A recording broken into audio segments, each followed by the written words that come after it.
KL Rahul अधीन में बनीगला नुआ ओडीआई दल। तो जिम्बाब्वे गस्त पर भारत जीव श्रीलंका गस्तरे। तो बाद पड़े यह सीरीज रे दिग्गज खेलाड़ी विराट कोहली, रोहित शर्मा, जसप्रीत बुमराह को विश्राम दिखाई सीरीज पर। यह सीरीज रे आगमन हम नूतन कोच गौतम गंभीर।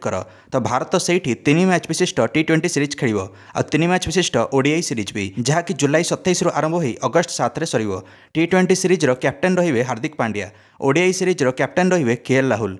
T20 पर स्क्वाड घोषणा कराहैनी। जिम्बाब्वे सीरीज पर T20 स्क्वाड घोषणा कराहब, किंतु ओडीआई सीरीज पर 15 जणिया संभावित स्क्वाड पळै आछि, जहाँकि बीसीसीआई जारी करछि, ଯେଉଁଥିରେ केएल राहुल अधिनायक अछंती।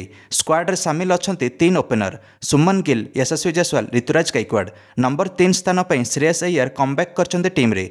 नंबर 4 रे अछंती कैप्टेन केएल राहुल। नंबर 5 स्थान पर 2टा विकेट कीपर अछि, ଯେଉଁଥିରେ संजू सैमसन, ऋषभ पंत अछंती स्क्वाड रे। ए 2 जण भितरु किए जणे खेलिबे नंबर 5 स्थान रे। नंबर 6 रे अछंती allrounder Hardik Pandya. Hardik Pandya vice captain मध्य अछंती एही गस्तरे ओडीआई सीरीज रे।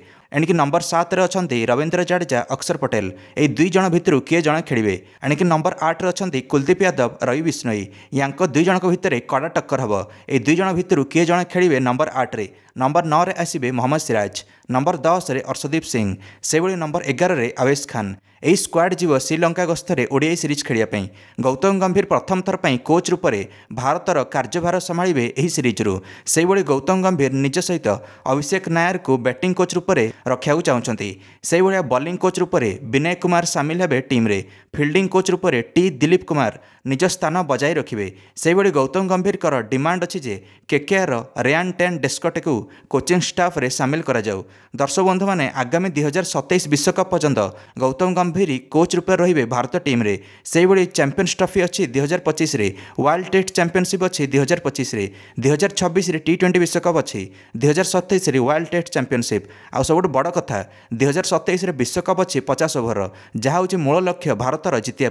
सेपटे गौतम गंभीर केकेआर रो कोचिंग छाड़िला परे राहुल द्रविड़ को प्रस्ताव आसी कोच रूप से केकेआर पई।